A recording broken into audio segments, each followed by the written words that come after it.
Bien. Bueno. No, ahí lo empiezo otra vez.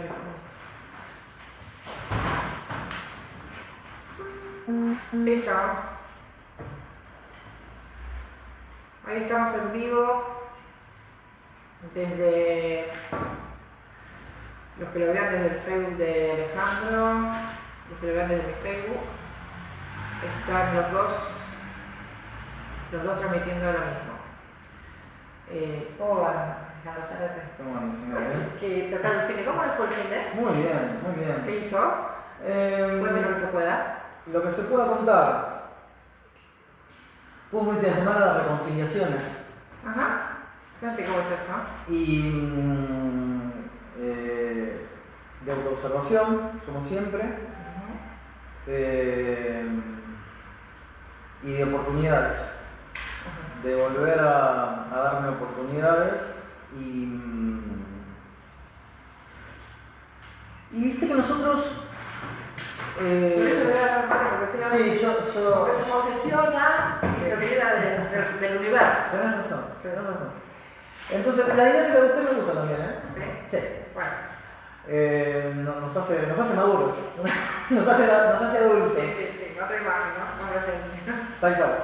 Entonces,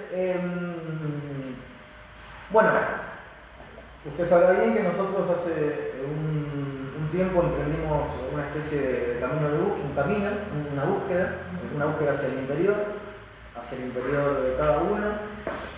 Nos encontramos por eso, decidimos hacer estas charlas porque estas charlas tienen que ver con nuestro proceso, con nuestro camino. Es la primera etapa del camino del héroe, un día vamos a hablar de eso. Sí, claro. Es la búsqueda, ¿no? Ese llamado interior que uno siente salir a buscar algo diferente. Claro, donde al principio no sabes muy bien para dónde ir, pero en principio hay un solo camino.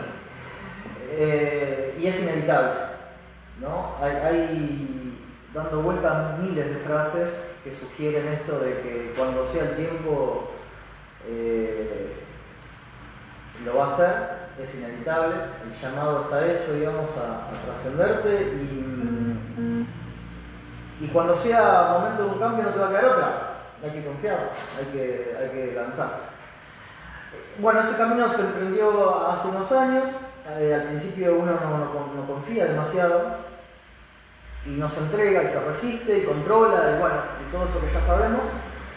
Y a medida que uno va fluyendo y va caminando, se van abriendo las puertas que se tienen que abrir. Obviamente que es primero caminando, es primero entregando, ¿no? Es dando el primer paso. Sí, a lo mejor al principio con un poco de miedo, ¿no? De decir, bueno, siempre va a ser con algo de miedo, el miedo está presente, es un instinto de supervivencia, ya lo sabemos, y es la reacción más primitiva que tiene el hombre, es una emoción primitiva que no... Espera. que son biológicas, que es biológica. Aguantá que se me hace... ¿Espejo? Bueno, Ya está. entonces, este fin de semana, volviendo a la pregunta, fue un fin de semana de reconciliaciones, de que ya todo tipo de relaciones que hay, por lo menos en mi vida, están vistas desde el amor. No hay apegos, entonces uno se muestra tal cual es y el otro percibe exactamente lo que uno quiere mostrar y viceversa. Y no hay forma de que no resuenes con personas que estén atravesando exactamente lo mismo. Porque si uno confía, o sea, estamos porque estamos juntos y no porque lo hayamos buscado. Uno cree que controla el propósito de la relación y nunca lo controla. Hay un propósito superior que puede coincidir o no con las expectativas que le pone cada uno, pero finalmente el propósito ese sagrado, santo que tienen las relaciones no es esquivo. Así que la pasé muy bien, reuniones familiares, bueno, escribiendo, leyendo, haciendo un poco de deporte también. ¿Vio películas? ¿Vio Netflix? No, estoy desconectado del tema series, del tema... Me encantan las películas, me encanta Me encantan las historias, obviamente todas son o sea, por el camino de las relaciones, me paso yo. Sí. Así que eso me apasiona. Como uno ve no siempre el mismo tipo de película, ¿no? Tiene que adaptarse, se adapta un poco a su propia realidad, ¿no? Y va resonando con algunas cosas una vez, otras cosas otros días con otras cosas, con otro género, con otros... a mí me pasa, por ejemplo, que por lo general me interesan ver películas que tengan que ver con todo lo que estamos estudiando, ¿no? Yo los laberintos del tiempo, me puse a ver esta serie de los tiempos de los espacios paralelos, del viaje en el tiempo. Pero ayer particularmente me tentó, cosa que nunca sucede, una película romántica, ¿no? Y yo dije, voy a verla. Esta no me acuerdo cómo se llama, pero era del chico que queda cuadripléjico, no sé si lo viste, el chico que queda cuadripléjico y va una chica a atenderlo, como voy a ser la enfermera, y se termina enamorando, ¿no? Pero más allá de eso, me di el permiso de acceder a un género que siempre lo tengo así como eso de palagoso, eso de amor tan romántico que a mí no me cierra. Y me di el permiso de compenetrarme en la trama y de empatizar con las emociones, ¿no? Y después a mí me da fe, digo, no empatizo así muy mirándolos de afuera, ¿no? Pero en ese momento me di el permiso de soltarme y poder sacarlo, esas son inhibitorias que uno pone sus propias emociones y no las quiere ver. Bueno, yo te propongo entonces hablar de eso, porque de llevar la charla, porque finalmente, ¿qué es lo que te sucedió a vos? ¿Qué es lo que me parece a mí que nos sucede? Vivimos en creencias limitantes, ¿no? Y vivimos formando esas creencias, estando en esas creencias, y muchas de esas creencias están sustentadas en vivencias que no son nuestras, que son ajenas, que son guiones. Las películas y las canciones que nosotros escuchamos, obviamente que hablan de nosotros. Yo hace un tiempo he dejado de mirar películas con finales felices. Y no porque no crea los finales felices, sino porque ese nunca es el final de la relación, porque eso te propone ¿no? El se casó, ¿no? El típico cuento de Disney, de la Cenicienta, ¿no? La Cenicienta que ella, porque en la historia original era la madre, en realidad, que desarrollaba un síndrome de Procusto sobre ella, entonces la maltrataba, no era la hijastra, ella era, en el cuento original, una hija más. Por esta cuestión de lo políticamente correcto, Disney adapta el cuento original y lo coloca, como hijastra para no ser tan fuerte el maltrato de una madre a la hija y la diferencia. Sí. Pero en realidad era la madre. Entonces, bueno, está esa cuestión del merecimiento, de la víctima. Las telenovelas mexicanas también copian mucho eso de todo el esfuerzo que hace ¿no? Y pareciera ser como que Cenicienta se merecía ese final feliz. Y yo a veces me pongo medio sarcástico, medio mal, y yo no se merecía nada, pero ojalá le hubiesen dado a palo, o sea, ¿me entendés? Por víctima. Claro, ¿para qué te haces la víctima? Te encerrás ahí, andate. Ese romanticismo de las historias te va llevando a la idea de que en la vida hay una especie de merecimiento, una especie de toma y daca, de que si yo sufro mucho y paso por un mal karma, al final me merezco la recompensa. Y la verdad que no es así, no funciona por lo menos de esa manera, a nivel emocional y a nivel de gestión de las emociones mucho menos. Y el ponerte en víctima para tratar de merecer y para tener el final feliz porque sufrí mucho es un nivel de conducta muy tóxico, que finalmente nunca se cumple, porque vos te encontrás después en la vida con personas ya adultas que creen que hay un merecimiento. Siguen apostando a eso, no siguen apostando a algo que si yo sufro, porque esto me lo merezco, porque a mí me trataron mal y yo sufrí mucho, entonces va a llegar el día que va a venir alguien a rescatarme. No, mamita. Y de última está la recompensa del cielo también. Bueno, entonces la propuesta es un poco eso. Yo dejé de ver esas películas, pero porque finalmente no creo en el después. O sea, yo me imagino, después de los títulos, viste que ahora... Esta lo tenés. Bueno, hay películas que se van en el auto, en la carroza, recién casados, y vos te quedás con la... Y yo a veces me imagino, después, claro, después de los títulos de la presentación, el tipo gordo, ¿viste? En la mesa, la mujer lavando los platos, comiendo, el tipo diciéndole, una porquería esto que cocinaste, ¿viste? Y la mina mandándolo a la mierda. Porque en definitiva la vida es un poco eso. Y nosotros estamos acostumbrados porque desarrollamos una empatía con creencias que tiene que ver con eso, que tiene que ver con quedarnos con una imagen de sentido común impuesto, de palabras hechas, de finales felices al estilo de las personas que escriben los finales felices, porque finalmente hay un marketing. La vida no es la vida real, digamos, no es ni toda belleza, ni todo amor, ni toda... Entonces, me parece muy interesante ahondar en este tipo de observaciones. ¿En qué películas vemos? ¿En qué canciones escuchamos? Porque tienen que ver con nuestras emociones, nuestros sentimientos, nuestros rieles de conductas. ¿Y qué expectativas le ponemos a nuestra vida en función del guión que creemos que estamos cumpliendo, ¿no? Exacto. Y eso habla un poco de nosotros también, ¿no? Sí, claro.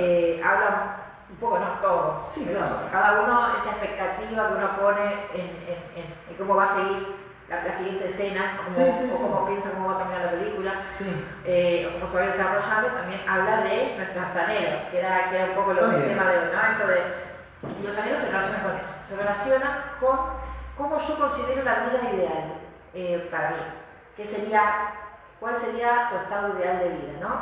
No sé, puede ser viajar, para mí que me gusta viajando por el mundo, teniendo una familia, cada uno tendrá su propia expectativa de lo que quiere para su vida, como de lo que toma como modelo, ¿no? Porque siempre, y el modelo está puesto en esos lugares de referencia culturales donde a lo mejor te ponen una familia, si uno no se casa, tiene hijos, tiene una profesión exitosa, siempre se queda como patinando en el aire, ¿no?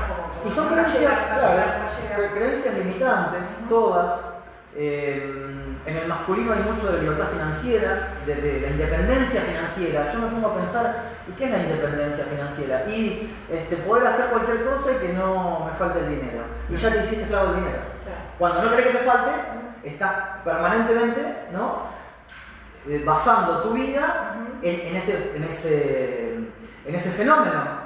Y vos querés independencia financiera, pero no te das cuenta que te hiciste dependiente totalmente de ese anhelo de independencia financiera. Podríamos hablar de eso también, ¿no? De la abundancia y del... Sí, son todos temas interesantes. Yo te propondría esto, de ver el tema de creencias limitantes en función de lo que uno quiere o cree que quiere para su vida. Hay un ejercicio muy interesante que lo vamos a hacer con la audiencia, si te parece. Vamos a interactuar con ellos y vamos a pedirles que nos manden, si quieren, lo de los anhelos, ¿eh? 7 anhelos. 7 anhelos. Los 7 primeros anhelos que les salgan así espontáneamente, sin pensar demasiado. Anhelos, contá un poquito qué se refiere a la palabra anhelo. Deseos. Si tuvieras el genio de la lámpara enfrente tuyo que te cumpliera los deseos, quisiéramos saber... No vengan con esto de el primer deseo, que se cumplan todos los deseos, todas esas cosas. No, o sea, los deseos que les salen a cada uno, 7. 7. Y no vamos a contar de qué se trata el ejercicio, pero si quieren jugar, digamos, y si se quieren disponer a desafiarse, ¿de dónde vienen esos anhelos? ¿De qué parte inconsciente vienen esos anhelos? Lo vamos a descubrir un poco. Bien. Entonces proponemos como ejercicio, quien quiera ir interactuando, escribir los 7 primeros anhelos que les salgan espontáneamente, sin pensar demasiado, y vamos trabajando después de dónde sale cada anhelo, de dónde viene, de qué parte del inconsciente. Sí, ¿a qué responde ese anhelo? Viene ese anhelo. Sí.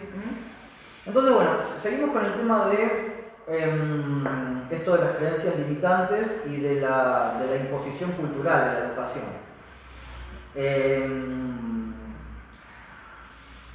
En principio todo parte de la idea de que nosotros para hacer algo o para ser alguien necesitamos indefectiblemente a otro que nos complete. A otro vamos a necesitar siempre, para que nos tenga el espejo, pero siempre hay una idea de que nosotros estamos separados, que estamos separados, que no somos uno, hay una conciencia de unidad y una conciencia de dualidad, y en esa separación nos vamos buscando de manera tal que pretendemos siempre completarnos. ¿Sí? La idea del faltante. Exactamente. Y capturar en el otro aquello que a mí me falta. Quedarme en esa persona, en esa relación, porque de esa manera vamos a construir una tercera persona que sea completo, ¿no?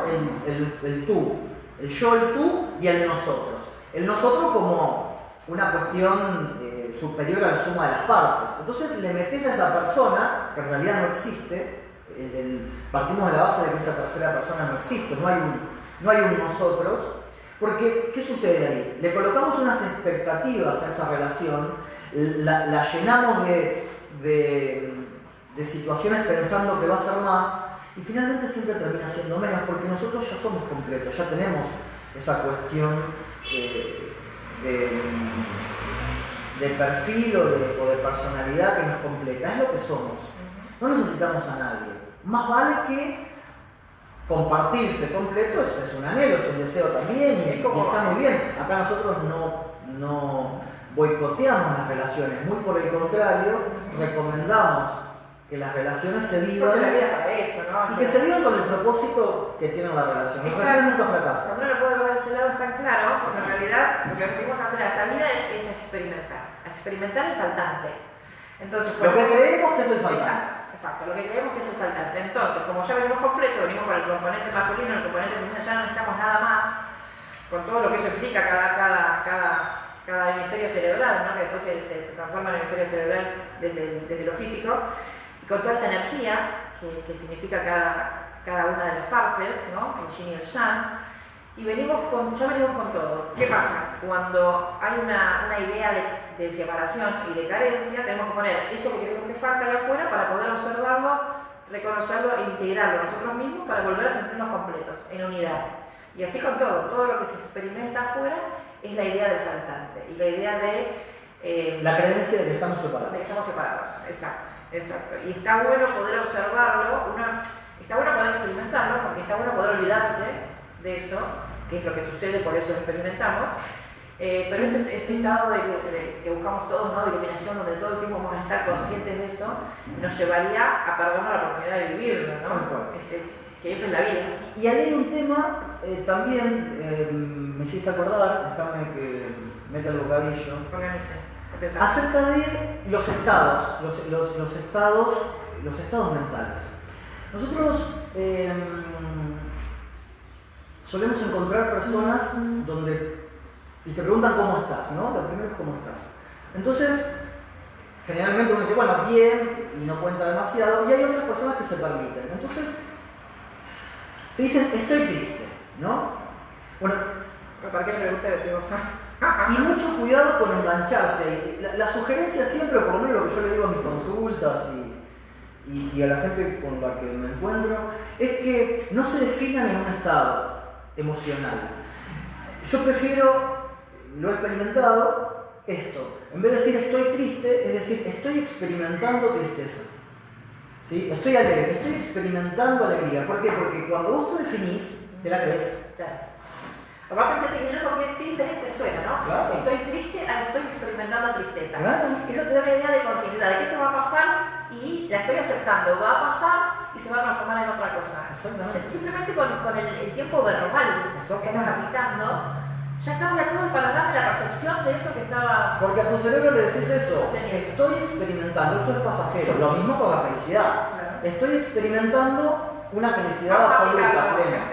Estoy experimentando estoy experimentando alegría. Exactamente. Entonces, me permito experimentar esa emoción a la vez que digo que en algún momento eso va a ser pasajero.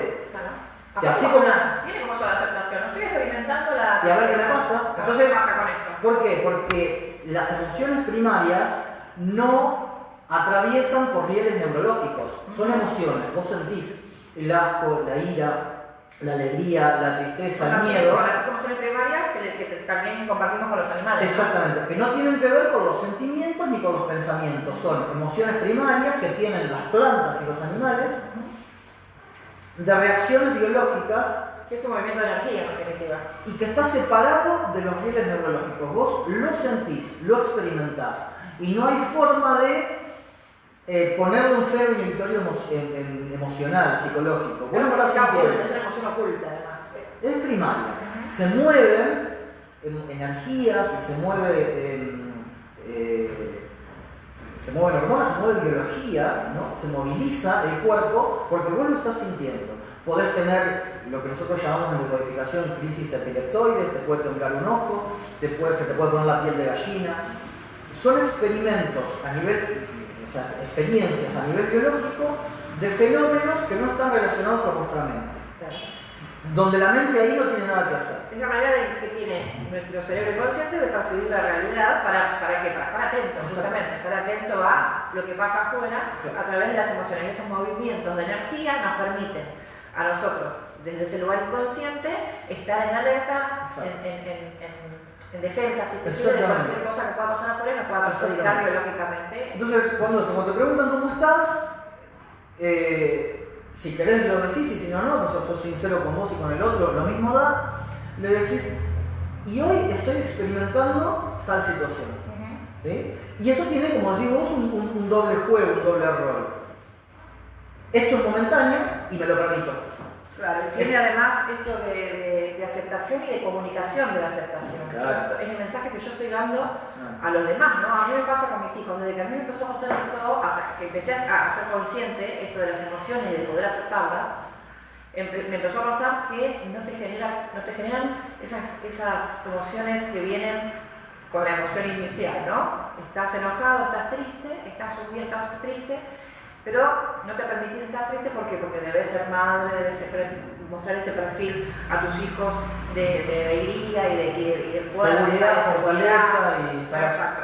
Entonces ahora, cuando entiendo que incluso es nocivo también, eso si se quiere, para los hijos, porque vos estás mostrando una imagen que se estás enseñando a mentirse. Exacto, estás mostrando una imagen ficticia que a ellos les llegan las dos imágenes. Y las dos son opuestas, o sea, le estás mandando una energía de tristeza y estás mostrando una imagen de alegría, estás enseñando a mentirse a sí mismos.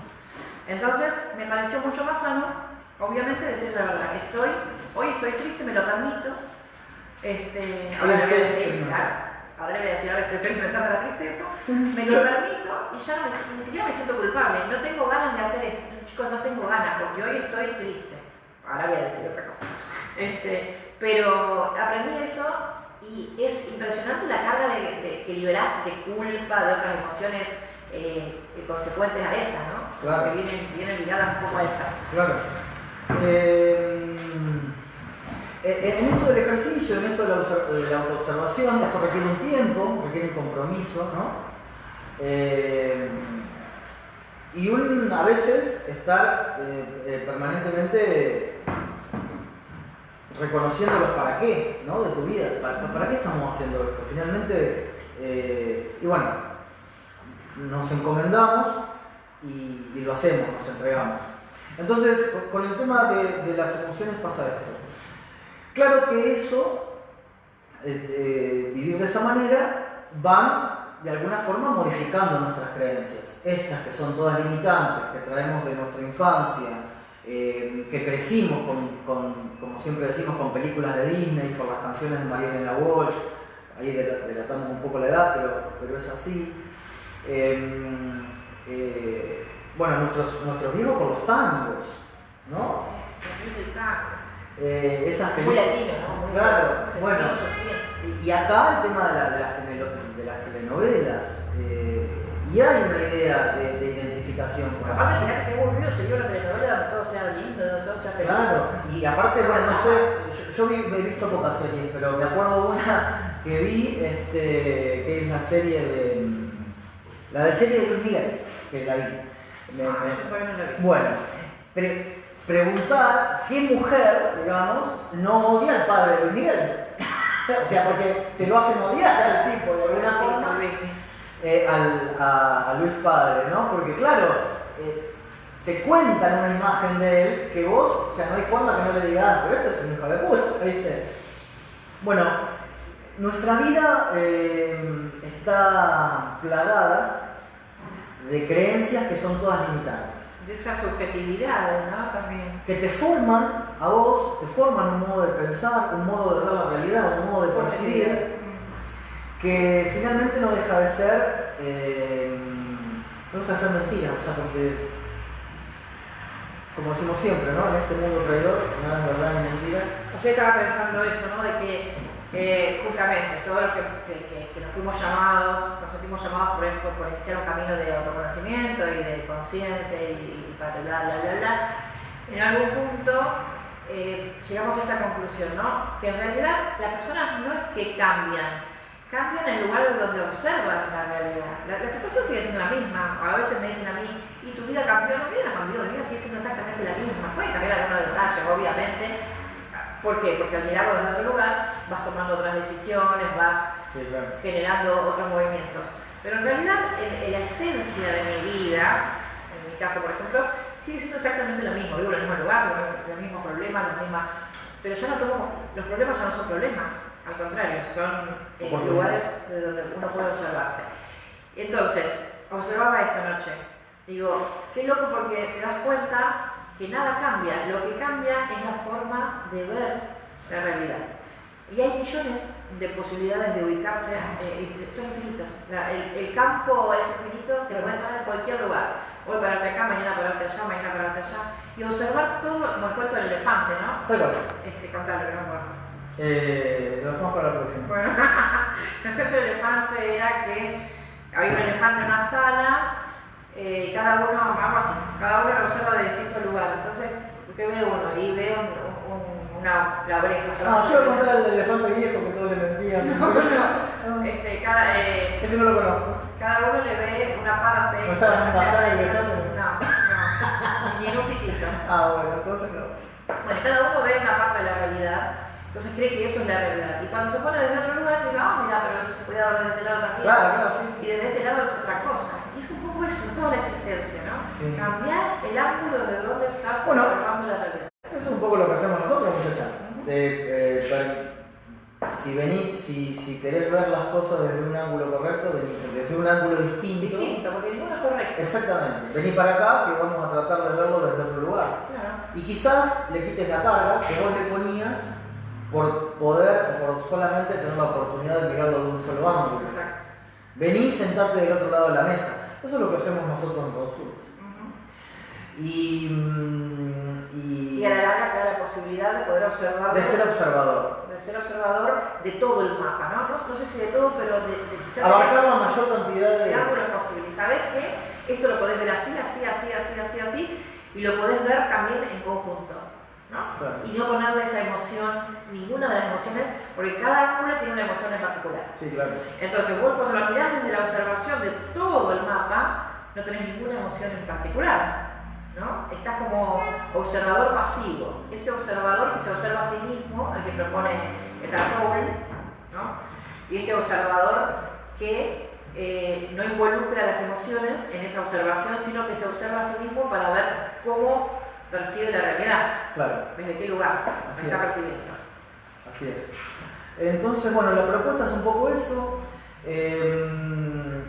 La decodificación biológica, la bioneuroemoción, la biodescodificación tiene un poco ese propósito, es no querer cambiar lo que pasó, sino simplemente tratar de cambiar, si es que se quiere, la memoria que uno aporta de ese recuerdo y el sentido que ha tenido en tu vida ese episodio. Hay una cosa... No, perdón. Sí, no, es simplemente eso. Hay una cosa interesante que le llama mucho la atención a la gente cuando hablamos de esto, y es que el cerebro inconsciente no distingue, ¿no? Ya sabemos que no distingue entre lo que es realidad y lo que es ficción.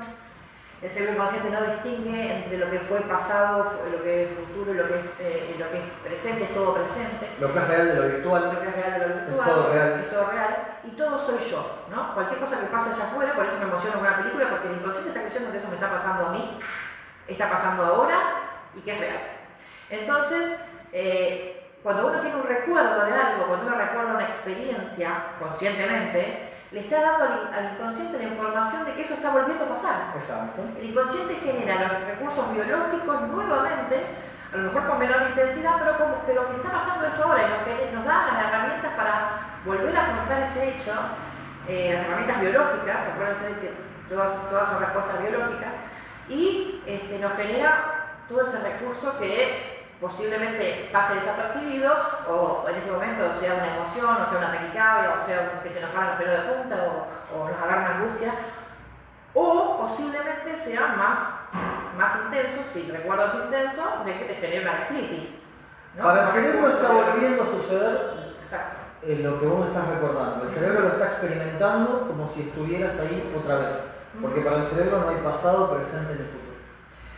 Y eso es interesante para advertir que nosotros vivimos en el pasado, que nosotros lo que estamos haciendo es vivir a través de esos recuerdos, y mientras no cambiemos la información que portamos desde el pasado, nuestro futuro también será pasado, porque lo estaremos viendo desde el lugar desde el cual portamos la emoción. Eso es muy loco y está muy bueno. Vamos, exactamente. Y cuesta, porque mirá que... Vuelvo a decir, ¿por qué el futuro en realidad es pasado? Porque recién me inspiré y ahora no. El futuro es pasado. No, ahí va. Vamos. Cuando nosotros observamos desde un lugar consciente la realidad, la observamos desde un pasado, la observamos desde un lugar en el que las cosas ya sucedieron. Nosotros en este momento, en este presente, estamos portando recuerdos de diferentes situaciones y de diferentes eventos.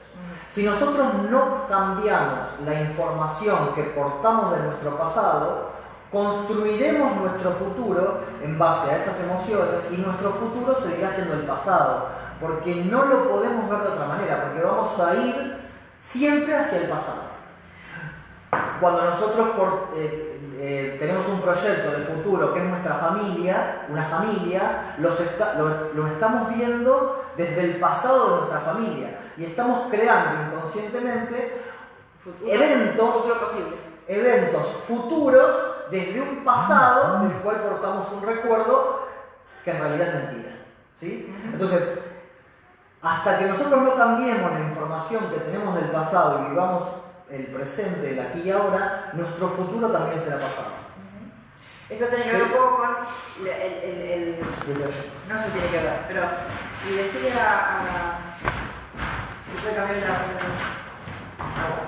tiene que ver un poco con desde dónde hacemos las cosas. El pasado nos da las herramientas a través de la historia, el pasado nos dio las herramientas necesarias para poder sobrevivir hoy, aquí y ahora, al instante siguiente. Entonces sabemos cómo nuestro inconsciente tiene toda esa información y sabe cómo reproducir las células, cómo oxigenarse, cómo pasar al instante siguiente utilizando los recursos biológicos. Para eso necesita la información. Entonces eso lo llamamos instinto de supervivencia. El instinto de supervivencia utiliza la información pasada para sobrevivir al instante siguiente todo el tiempo. ¿Qué pasa? Cuando esa información no es actualizada, estamos utilizando recursos que posiblemente estén quedando chicos, estén quedando cortos para el momento actual, ¿no? Entonces, cuando estamos viviendo una emoción de rechazo a una situación o de incoherencia, o aparece esta emoción de malestar, en realidad lo que nos está contando es que estamos viviendo el presente con herramientas del pasado que están quedando cortas. Tenemos que actualizar información. Actualizar información nos permite renovar esas herramientas que en un momento sirvieron pero ya no, ya están quedando cortas. Nos permite renovar esas herramientas desde la intuición. Entonces tenemos instinto, intuición. Uno mira para atrás y el otro mira para adelante, ¿sí? ¿Qué pasa? El otro mira para adelante, es una manera de decir, recibe la información de todos los futuros posibles. Entonces, tenemos que hacer esa diferencia entre instinto e intuición. El instinto de supervivencia se basa en la información atesorada como recurso para sobrevivir, y la intuición es eso, porque es muy sutil la diferencia, ¿no?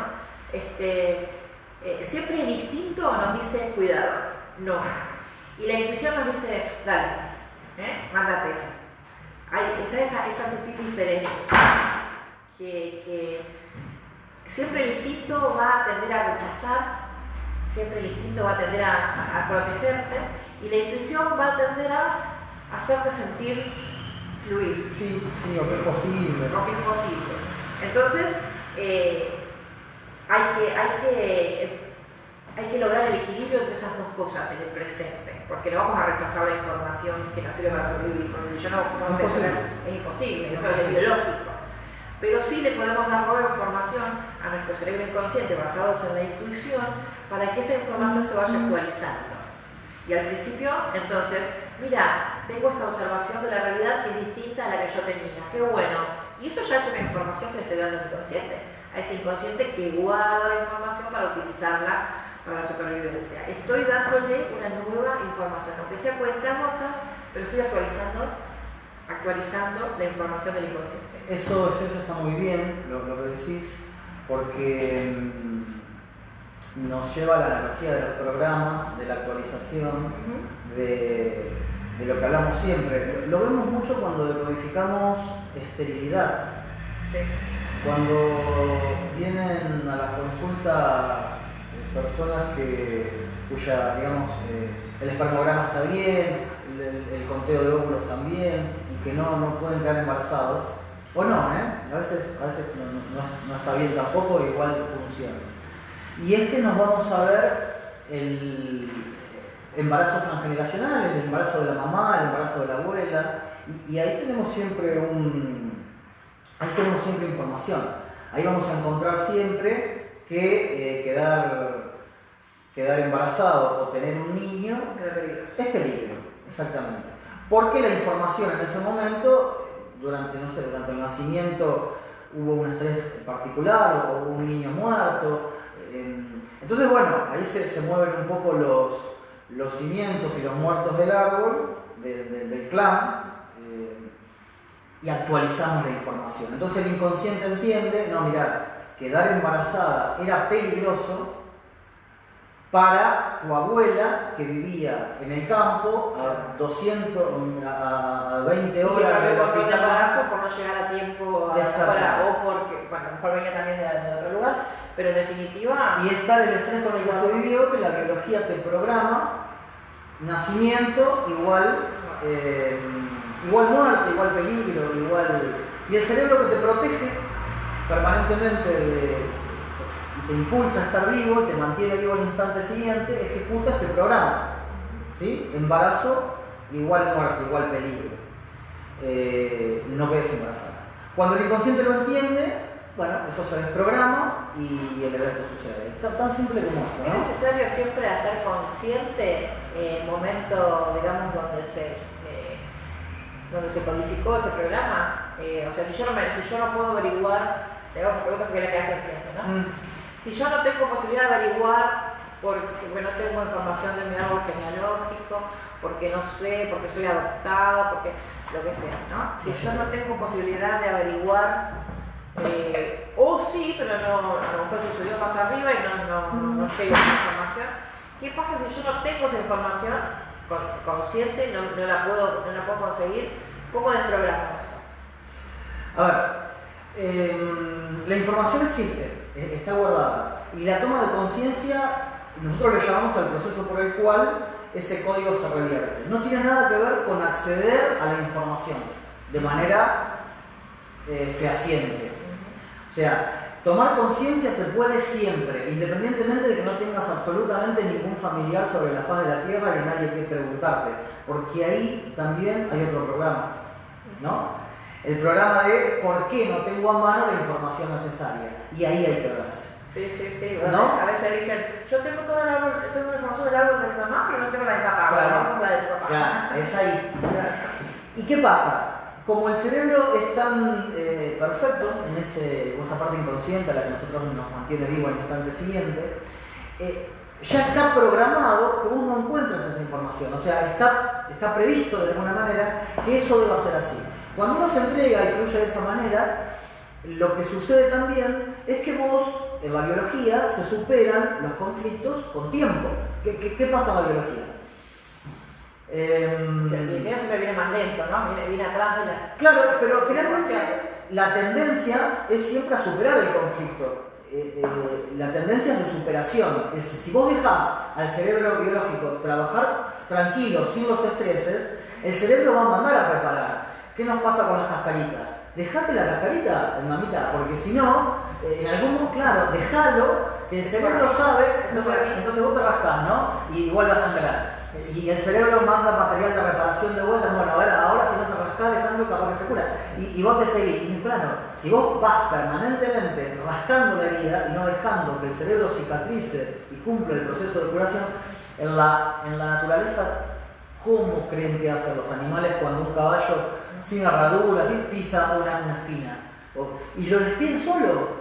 Finalmente genera los famosos anticuerpos para despedir, coloca material de reparación, virus, bacterias y hongos para que supure, para que no penetre y para que... Pero parecía como si no nos ocupamos de eso, este es el problema. No va a suceder la curación. Claro, ¿no? Y ahí está la soberbia del ser humano, que creer que haciendo hace mejor que el cerebro que está puesto ahí para... Somos más que la naturaleza, el cerebro consciente puede más que cualquier naturaleza que ya está diseñada. O soberbios humanos, claro. Eso es lo que sucede. Y entonces nos vamos llenando de sobreestrés, que lo llamamos nosotros, hay un engramado de sobreestrés, y en la consulta es genial porque vos vas limpiando, no vas barriendo, y la persona cree que viene y sabe lo que le pasa, entonces... Un poco se pasa en consulta, ¿no? Viene una persona... No sé lo que le pasa. Claro. Y además viene diciendo, bueno, me pasa esto, biológicamente tengo este conflicto. Bueno, lo que quiero yo es que se me vaya, quiero que se me vaya el síntoma. Ya. La persona, yo lo que le digo, deja el síntoma tranquilo, dejarlo donde está, porque el problema no es el síntoma, ¿no? El síntoma es el síntoma. El conflicto viene por otro lado, entonces hasta que no encontremos lo que pasa, hasta que vos no hagas consciente el inconsciente, hasta que no llegues a la semilla de eso, el síntoma va a estar ahí y gracias a Dios va a estar ahí, porque te está salvando la vida. Te está bajando un nivel de estrés que si no lo bajase, estarías llegando al límite de la tolerancia. Entonces, gracias a Dios, estás enfermo, que es la palabra, que es una cosa de loco, no gracias a Dios estás enfermo. Creencia limitante, claro. ¿Cómo vas a decir eso? Pero lo que yo trato, por ejemplo, de hacer entender a las personas es que no importa, el síntoma es lo de menos.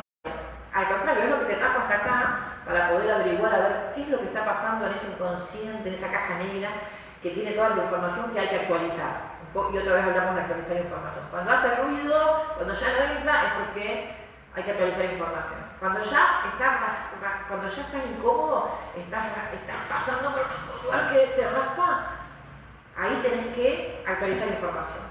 Hay que ir a buscar cuál es la información, la creencia limitante que está sosteniendo algo que yo digo que tiene que ser así, inconscientemente, para poder afrontar este momento. Y tenemos esas herramientas que están a disposición en la actualidad, tenés más herramientas que no estás usando por sostener aquellas herramientas viejas, y gracias a esta incomodidad, gracias a este síntoma, gracias a esta emoción de porquería que estoy sintiendo, que no la quiero, la depresión, la angustia, la tristeza, la bronca, la ira, el asco, cualquier cosa que esté sintiendo, la envidia, cualquier cosa que esté sintiendo que me esté generando un estrés visible, que no la quiero, ese rechazo, me está marcando, bueno, acá tenés que ir a actualizar información.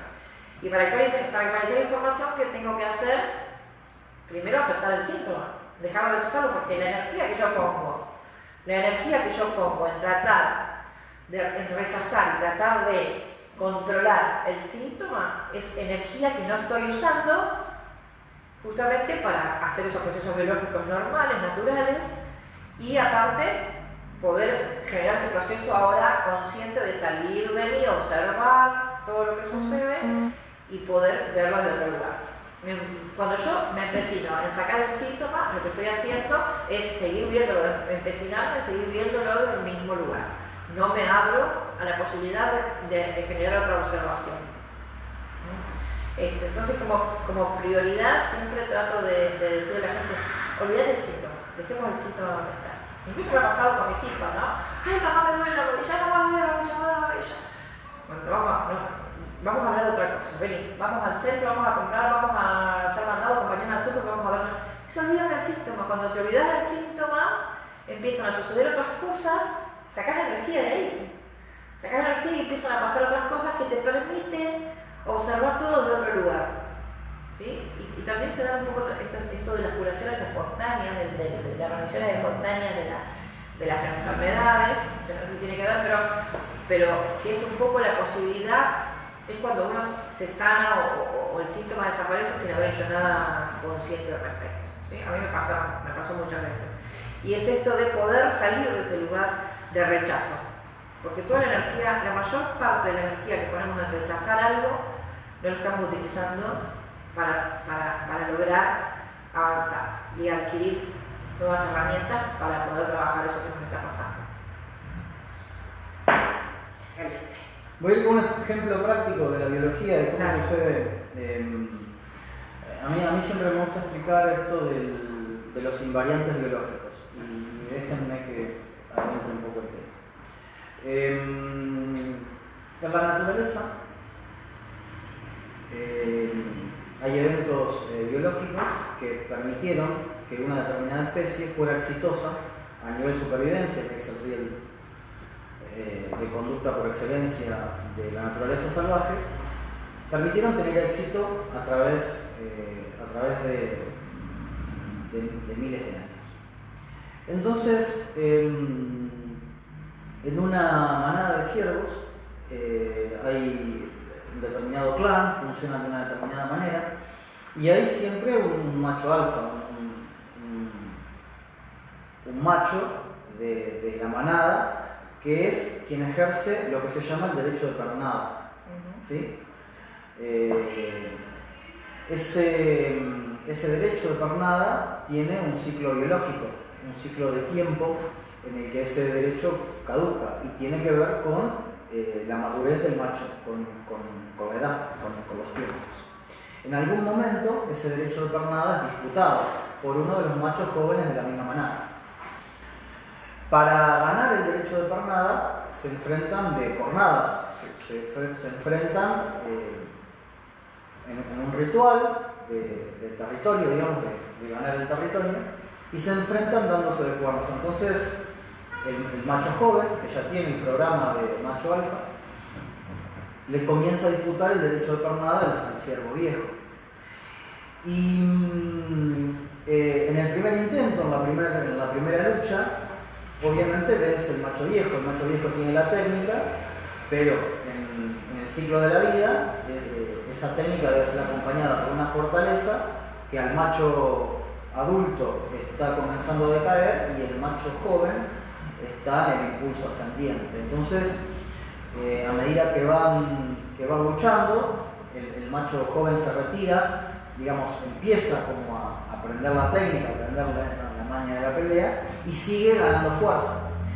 Para el macho viejo defender ese territorio, porque advierte que las peleas con el macho joven están siendo cada vez más duras, empieza a ulcerar la arteria íntima del miocardio para que le pueda pasar más oxígeno y pueda tener en los cuartos traseros la fuerza necesaria para impulsarse y para ganar. La fuerza de la cornada está en los cuartos traseros del animal.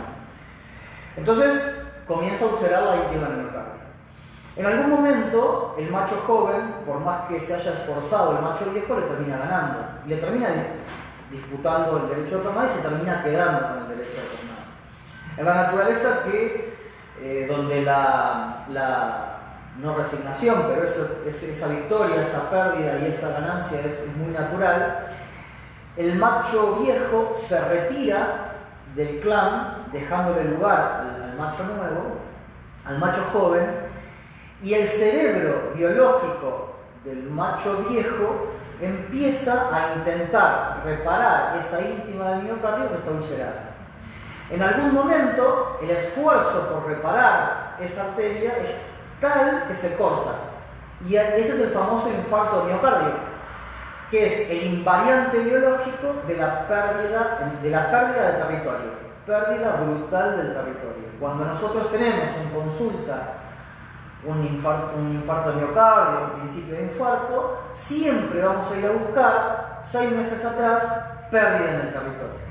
O sea, hay una pérdida brutal en el territorio, que esa persona vivió con determinado estrés, me van a echar, no sé, de mi casa, voy a perder. Eso, definime un poco lo que es el territorio para el ser humano. El territorio tiene que ver con el lugar donde esa persona se desenvuelve. El territorio es esencial, el territorio forma parte, a su vez, de la protección y de las relaciones y de los vínculos que se dan con nuestras personas esenciales, pero el territorio también puede ser tomado en el trabajo, el celular forma parte de nuestro territorio también. Son aquellas posesiones que nosotros las creemos propias y esenciales para... Todo lo que uno le pone el mí. El componente mí y el componente de aquí estoy yo, donde yo me desenvuelvo. ¿Sí? Entonces, en esas 4 paredes soy yo. A mí no me invade nadie mi territorio. ¿Sí? Invasión del territorio es otra cosa, pero pérdida del territorio, la pérdida del territorio puntual, tiene que ver con los infartos de miocardio. Porque ahí lo que vamos a empezar a ver cuando viene, por eso es porque P entonces Q, no es que, a ver, yo lo voy a perder al territorio, ¿qué me va a pasar? No te va a pasar nada, porque es hasta que te pasa. Eso no quiere decir que todas las personas que vivan una pérdida del territorio van a ser infarto de miocardio. Si lo viven como pérdida brutal en el territorio, sí, por eso es infarto de miocardio. Lo que no estamos seguros es que experimenten la vivencia de pérdida del territorio. Claro. Puede ser que los echen del trabajo y esa persona lo viva como una bendición o que lo viva como pérdida en el territorio. Exacto. Si lo vive como pérdida en el territorio, a esa experiencia, indudablemente, el riesgo de conducta va a ser de infarto de miocardio. Ahora, si ese hecho especial, ese evento, no lo vive de esa manera, pues seguirá. Entonces no pasa nada. Con el marcaje del territorio tenemos otros órganos, que son los del sistema urinario, la vejiga y demás, donde se marca el territorio por las heces y por la orina, pero pérdida en el territorio es eso. Entonces el ciervo viejo finalmente muere solo porque su cerebro biológico, en el intento de reparar la íntima que está tan ulcerada, tan finita, la corta. Ajá. A eso se llama un desgaste energético, claro, en la pelea, que ya viene, digamos, por el cuerpo agotado. Exactamente. Y a eso se llama invariante biológico. Es, si te sucede esto, es porque te sucedió otra cosa. Anda a buscar eso. Con todas las enfermedades y las conductas suceden cosas similares. Entonces, quería aclarar con un ejemplo, viste que el ejemplo a veces suele aclarar. Así es. Acá están poniendo lo de los 7 Bueno, años. te tenemos que agradecer, ¿no? Sí. A todos los que están mirando, son un montón. Un montón de gente. Están escribiendo lo de los 7 anhelos que dijimos. Bueno, vamos un poco con eso así no se nos extiende mucho. Por ejemplo, acá ponen viajar. Es un anhelo que se vino repitiendo, no sé si es por la cuarentena, que la gente no puede salir de su territorio. Pero tiene que ser 7, hay que cumplir con eso porque... Viajar, trabajar, ser independiente, vamos a ver. Y si no, lo dejamos para ejercicio como la próxima, no develemos ahora. ¿Qué te parece? Dejémoslo un poco con la intriga. Bueno. Que piensen los 7 anhelos y en la próxima entrega... Tienen que ser 7. 7. Sí. Tienen que ser 7. Los primeros 7 que les salgan. Ajá. Y en la próxima transmisión les contamos de qué se trata el ejercicio. Contarles un poco que vamos a estar transmitiendo todos los lunes, los miércoles y los viernes. En principio 1 hora, de 10 a 11, se puede extender o no. ¿Sí? ¿Ya habíamos quedado en eso? ¿Habrá quedado eso? No sé. Bueno, pues vamos a probar una Sí. semana, a ver si la gente se engancha. Sí. Ahora el miércoles vamos a hacer otra charlita. Sí, ahora vamos a experimentar con salas cerradas también. El que quiera formar parte de charlas un poco más intensivas, Sí, ¿se nos anotan? no sé cómo funciona mucho esto de las salas, pero vamos a investigar a ver si podemos armar una sala cerrada y la gente ya entra y ya se le avisa cuando la sala está... Y aparte les decimos directamente que ellos forman parte de un experimento nuestro. Claro, ¿no? Estamos experimentando con ellos. Somos conejillos de indias. Sí, claro. Está muy bueno. Estamos experimentando con ellos. Está muy bueno porque aparte el que se sume, aquel que se sume va a experimentar lo mismo que nosotros, no lo mismo del mismo lugar, pero quiero decir, la experiencia va a ser en conjunto. Sí, claro. Y cada uno lo va experimentando desde su observación. Y hay resonancias especiales. Resonancias especiales, totalmente. Siempre los grupos que se forman son grupos maravillosos donde hay una resonancia. Esto pasa en los talleres. En las constelaciones familiares. La gente suele curarse en los cursos, Así es. Suele sanar. Así es, pero no es garantía, digamos, de que suceda, pero no desde la información a lo mejor teórica, sino desde lo que pasa a nivel energético, en esos grupos que se dan. Maravilloso, pasan cosas hasta en el campo que se cae. A vos te gusta decir morfogenético, ¿no? Morfogenético. Me encanta decir eso, me acuerdo todo el tiempo. El campo morfogenético, electromagnético, llamalo como quieras, pero es el campo. Sí. En el campo está todo. Y pasan cosas como que se rompe estamos hablando intensamente todo, y pum, se explota la lamparita, ¿no? Esas cosas que pasan, te juro, y todo se queda así, porque sucede esas cosas, es maravilloso. Y después como uno empieza a asociar la simbología de eso que está pasando o del elemento que interfiere. Sí. Nos terminamos riendo también, ¿no? Porque después nos miramos como diciendo, está re loco. Es muy cómico. Pero nos terminamos riendo muchísimo. Y pasan cosas como diciendo, no cometen esto afuera porque te van a tratar de... Eso, ¿no? Eso hay un prejuicio con eso genial, ¿no? Todos los temas raros, ¿no? Como que te preguntan a vos, como si, ¿no? Te desayunaras todos los días con peyote, y nosotros, ¿viste? No. O pasan esas cosas a veces que dicen, te mandan un mensaje y te preguntan... Sí. ¿Vos qué estás con todas esas cosas? Se me rompió el termo, ¿qué significa? Que te tenés que comprar otro. Simple. O que dice, no, me duele la cabeza, tomate un ibuprofeno y déjame. Claro. ¿A vos te parece? Nada más vale, o sea, a veces, viste, no tenemos ganas a veces también, ¿no? Pero bueno. Sí, pero bueno, siempre sabiendo, en el fondo sabiendo que la persona preguntándote por qué se le rompió el termo tiene que ver con el otro. Olvídate. En los grupos de exalumnos tenemos así como muy buena onda también. Ya formamos, ya hicimos como amistad con ellos, ¿no? Ya no son familias. Son familia, estamos todo el tiempo ahí resonando con eso. Algunos todavía nos siguen tomando como docentes, esa cosa. Ay, me estresa un poco eso, amigo, ¿no? Sí. Eso de que vos la traes claro y yo no, eso obviamente es mío, pero me estresa un poco esa situación, ¿no? De siempre estar en el lugar de profesor, ¿no?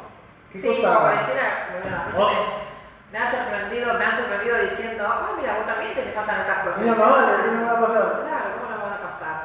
Me pasan muchísimas cosas y gracias a esas cosas que me pasan, o sea, no es que es como decir el psicólogo, ¿no? El psicólogo tiene todos los problemas resueltos. Bueno, ahí hay una sobreestimación, ¿no? El médico es médico, el psicólogo es psicólogo y como dice Enrique, ¿no? Y otra cosa es otra cosa. El médico es enfermazo, no es el enfermazo de la familia, ¿no? Sí, no, más bien.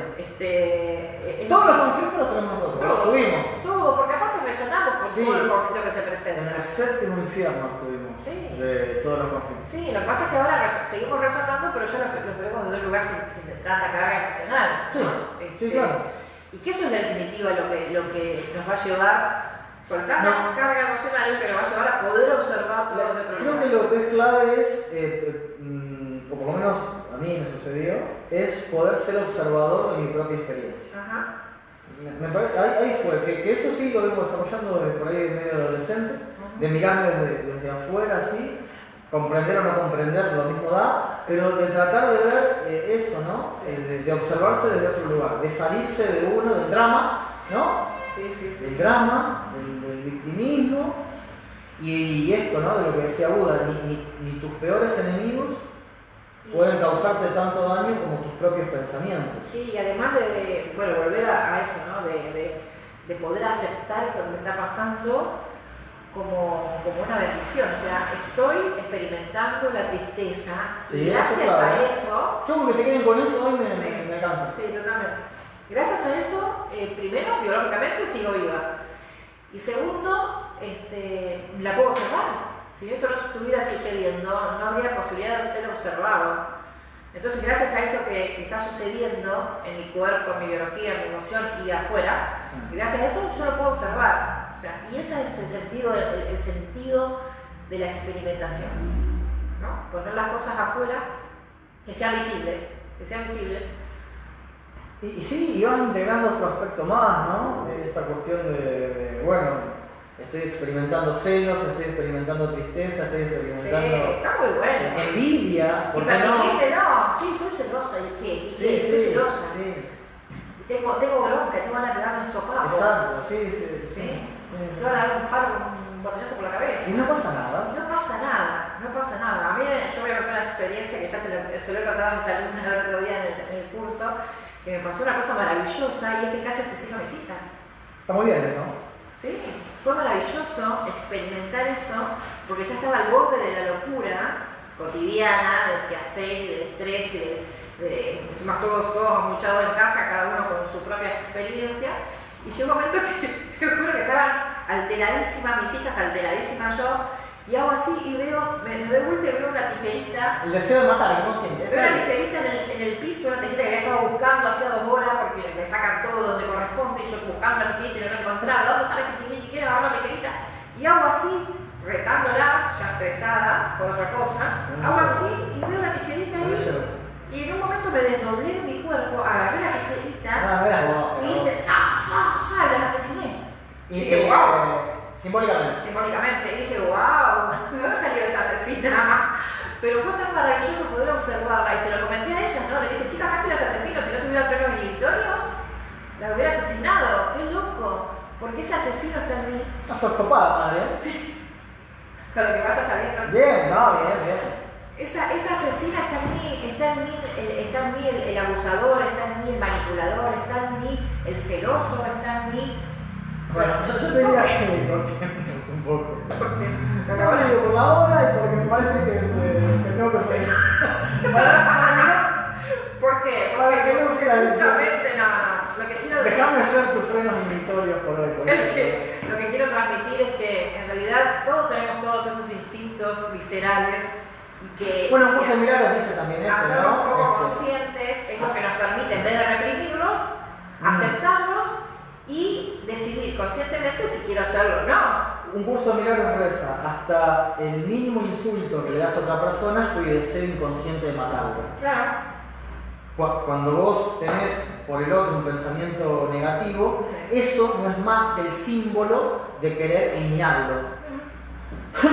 Porque crees que en la eliminación del otro está tu propia salvación. Claro, el objeto del deseo o el objeto del rechazo, ¿no? Sí, eso lo establece un curso de milagros, con obviamente una técnica para observarse desde ahí, porque tampoco hay que sacarlo a eso, no hay que reprimir.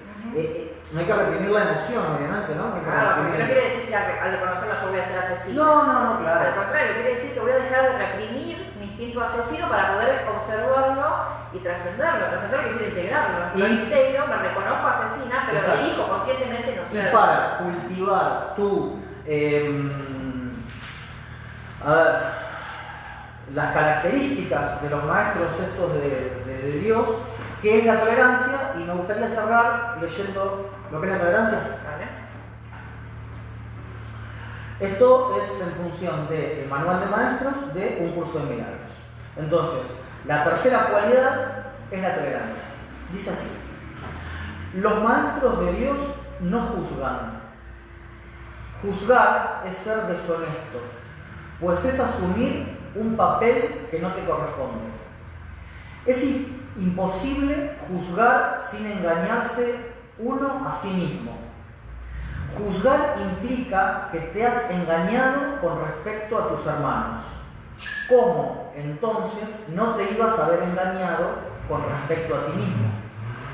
Juzgar implica falta de confianza, y la confianza sigue siendo la piedra angular de todo el sistema de pensamientos del Maestro de Dios. Si la pierde, todo su aprendizaje se malogra. Sin juicio, todas las cosas son igualmente aceptables, pues en tal caso, ¿quién podría juzgarlas? Sin juicio, todos los hombres son hermanos, pues en ese caso, ¿quién se encontraría aparte? Juzgar destruye la honestidad y quebranta la confianza. El Maestro de Dios no puede juzgar y al mismo tiempo esperar aprender. Muy bueno. Muy bueno. Bueno, señora, gracias. Bueno, gracias a todos por el aguante y bueno, vamos a ver eso de la sala, a ver si podemos... Sí, sigan mandándonos a nuestros privados o a nuestros muros. Acuérdense del ejercicio de los 7 anhelos para poder el miércoles ya... ¿Cómo se llama este programa, Iva? Se llama... ¿Para qué? ¿Para qué pateas el perro? ¿Para qué pateas el perro? Si después no te la mandás. Ahí, el otro día justamente tuve una consulta donde terminó exponiéndose esta frase, ¿no? Y era que una chica estaba rechazando la agresividad del padre.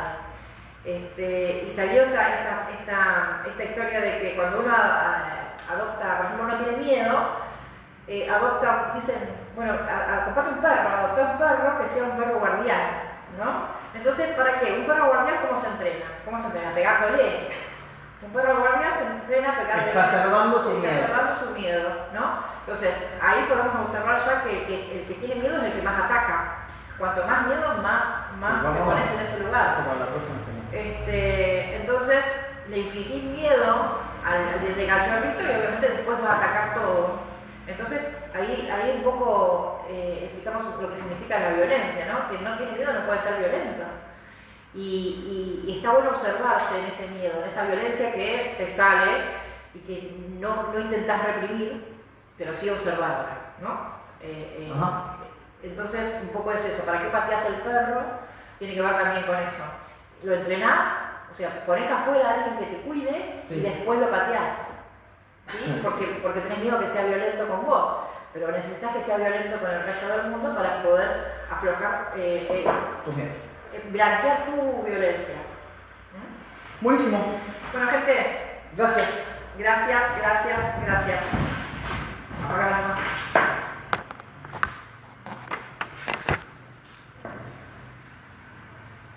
Me voy con el último mate.